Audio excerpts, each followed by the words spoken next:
9월 16일 화요일 오늘의 말씀은 역대하 2장 1절에서 18절 여호와의 이름을 위하여입니다. 다윗은 평생 성전 세우기를 간절히 소망했지만 하나님께서는 그 사명을 다윗이 아닌 그의 아들 솔로몬에게 맡기셨습니다. 다윗은 하나님의 뜻에 따라 평생을 바쳐 성전 건축에 필요한 모든 준비를 마쳤고 그 모든 것을 아들 솔로몬에게 전달하며 성전 건축의 사명을 이어가도록 했습니다.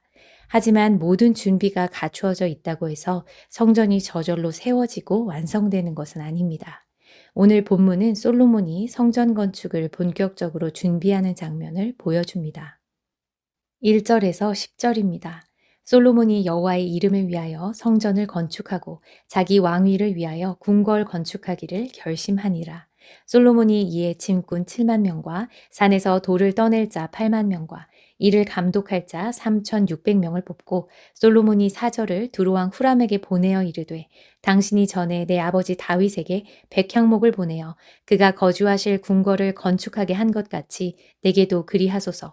이제 내가 나의 하나님 여호와의 이름을 위하여 성전을 건축하여 구별하여 드리고 주 앞에서 향재료를 사르며 항상 떡을 차려 놓으며 안식일과 초하루와 우리 하나님 여호와의 절기에 아침 저녁으로 번제를 드리려 하오니 이는 이스라엘의 영원한 규례니이다.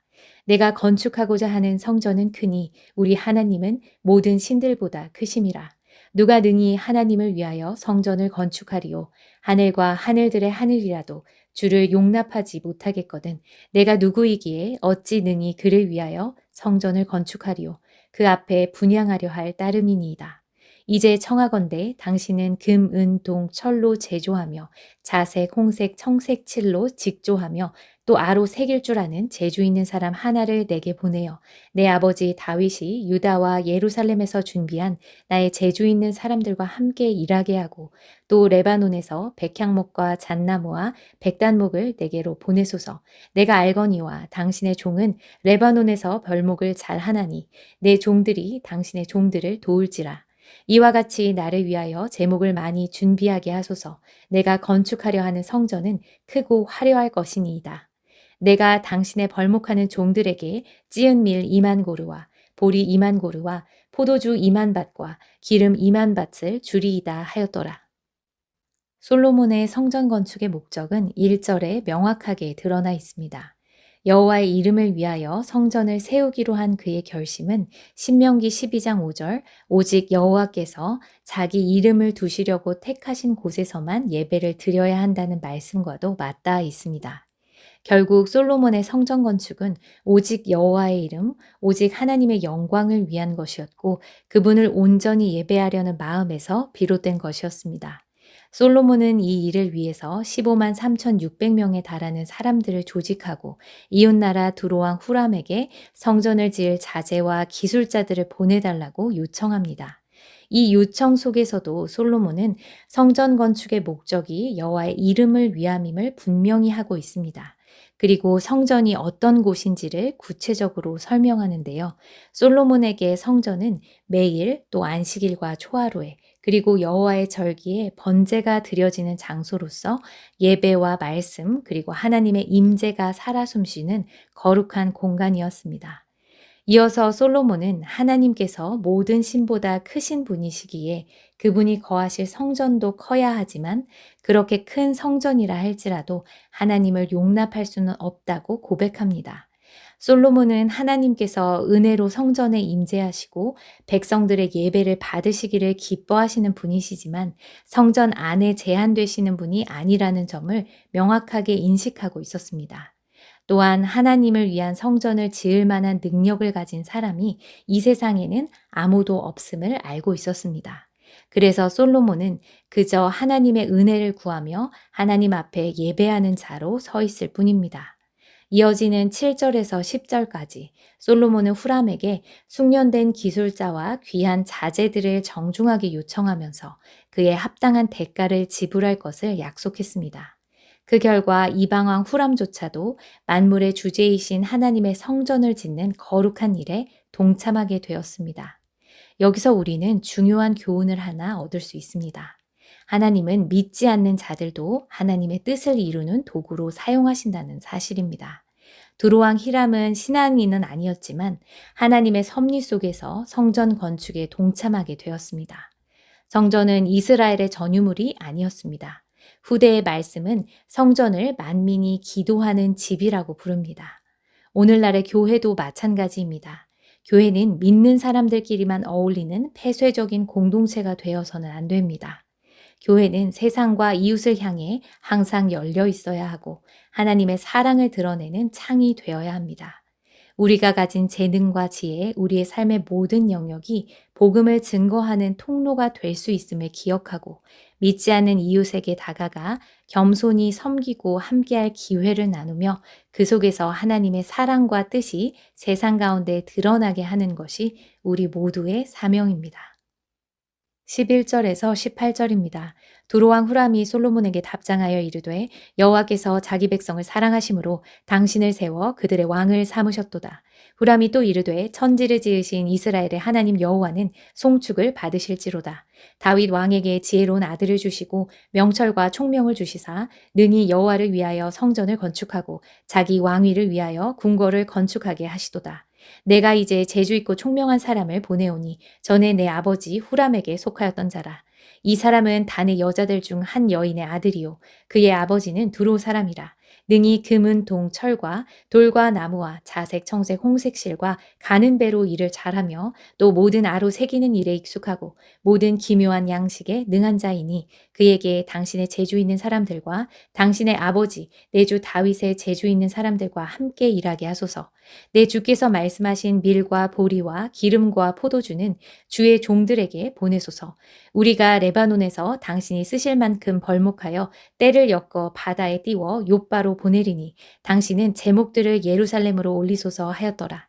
전에 솔로몬의 아버지 다윗이 이스라엘 땅에 사는 이방 사람들을 조사하였더니 이제 솔로몬이 다시 조사하매 모두 15만 3,600명이라. 그 중에서 7만 명은 짐꾼이 되게 하였고 8만 명은 산에서 벌목하게 하였고 3,600명은 감독으로 삼아 백성들에게 일을 시키게 하였더라. 11절에서 16절은 솔로몬의 요청에 대한 후람의 놀라운 반응을 다루고 있습니다. 이방인인 그가 심지어 이스라엘의 하나님을 하늘과 땅을 지으신 분으로 높여 찬양합니다. 그는 여호와께서 자기 백성을 사랑하심으로 솔로몬을 이스라엘의 왕으로 세우셨고 하나님께서 다윗에게 여호와를 위하여 성전을 건축할 지혜로운 아들 솔로몬을 주셨으며 그가 그 일을 능히 이루도록 하실 것이라고 말합니다. 두로왕 히람은 성전 건축이 솔로몬 왕이 아니라 하나님께서 하시는 일임을 고백하고 있는 것입니다. 이것은 앞선 6절에서 누가 능히 하나님을 위하여 성전을 건축하리오라는 솔로몬의 물음에 대한 분명한 대답이 될 뿐만이 아니라 다윗의 간절한 소원을 들어주시는 하나님의 놀라운 섭리가 이방인의 입을 통해서 증거되는 장면이기도 합니다. 이렇게 이방인조차 알 만큼 성전 건축은 하나님의 뜻과 섭리 아래 진행되고 있었던 것입니다. 두로왕 후람은 솔로몬이 제시한 모든 조건을 받아들이고 그 요청대로 지원을 아끼지 않겠다고 약속합니다. 솔로몬은 성전 건축을 위해서 이스라엘 백성뿐만 아니라 이스라엘 땅에 거주하는 이방 사람들을 동원했습니다. 앞선 2절에서 솔로몬이 15만 3,600명의 일꾼을 조직했다는 총괄적인 내용을 다루었다면 17절에서 18절까지는 그 일꾼들이 이스라엘에 살고 있는 이방 사람들이었음을 밝히고 있습니다. 솔로몬의 성전 건축은 오직 하나님께서 기뻐하시는 거룩한 목적을 위해 이루어진 것이었습니다. 그리고 하나님의 섭리와 주권 아래서 솔로몬은 수많은 인력을 조직하고 또 이방인을 동원한 지혜로운 협력을 얻어낼 수 있었습니다. 오늘 2장 말씀 솔로몬의 성전 건축 이야기를 묵상하면서 중요한 질문을 마음에 새기기 원합니다. 우리는 무엇을 위해서 살고 있습니까? 또 우리 삶의 궁극적인 목적은 무엇입니까? 솔로몬의 성전 건축의 목적은 단 하나였습니다. 여호와의 이름을 위하여 성전을 짓는 것이었습니다. 우리는 살면서 많은 일들을 해내고 수많은 목표들을 향해서 달려가지만 때로는 그 중심과 목적을 잃고 헤맬 때가 있습니다. 우리의 삶과 사역의 중심이 누구를 위한 것인지, 무엇을 위한 것인지를 분명히 해야 합니다. 우리의 모든 수고와 헌신은 오직 하나님의 영광을 위한 것이 되어야 합니다. 솔로몬의 성전은 다윗의 소원, 솔로몬의 지혜, 후람의 협력, 그리고 수많은 백성들의 헌신이 모여서 완성되었습니다. 그런데 그럼에도 불구하고 이 모든 것이 인간의 힘으로 이루어졌다고 말할 수는 없습니다. 이 모든 것의 뒤에는 하나님의 놀라운 섭리가 있었고 성전을 완성하는 힘은 하나님께 있었습니다. 하나님께서는 우리를 통해서 그리고 우리 주변의 모든 사람들을 통해서 당신의 교회를 세워가십니다. 오늘 역대하 2장 말씀을 묵상하면서 하나님께서 우리 각자에게 맡기신 사명과 목적을 다시 확인하고 우리의 삶을 통해서 세상 가운데 하나님의 영광이 드러나기를 간절히 소망합니다. 기도하겠습니다. 하나님 아버지, 오늘 말씀을 통해서 우리의 삶의 목적을 다시 돌아보게 하시니 감사합니다. 솔로몬이 여호와의 이름을 위하여 성전을 세웠던 것처럼 저희 매일의 삶도 오직 주님의 이름을 위한 것이 되기를 원합니다. 주님, 저희에게 맡겨진 사명을 감당하는 데 필요한 지혜와 용기를 허락하시고 주님의 뜻을 따라 준비하고 헌신하는 삶 속에서 성전된 우리를 통해서 주님의 사랑과 영광이 이웃과 세상 가운데 나타나게 하옵소서. 예수 그리스도의 이름으로 기도드립니다. 아멘.